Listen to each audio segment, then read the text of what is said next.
Hello everyone, welcome to the channel how to create Wise account on your laptop or your PC. So let's start the video. Open up your Google Chrome or your browser and type Wise account and search for it. Click on the first website showing on the screen. It'll take you to this interface.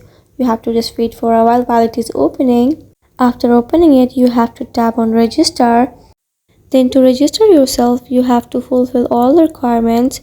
So for that, you have to write your email address first and then tap on next. After tapping on next, they will give you this puzzle to solve, that you are not a robot, you are a human. So you have to solve this puzzle and then tap on verify. And then they will question that what kind of account do you want to open, personal account or business account. Enter your country name and then continue, verify your number. And then you have to create a password and then tap on continue. After tapping on the continue, your registration with Wise has been confirmed and now you can use your Wise account.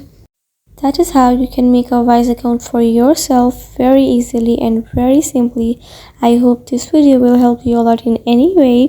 Thank you so much for showing interest in our videos and thank you so much for watching this video. I hope you like it. By following these steps, you can easily make your Wise account on your laptop or PC easily.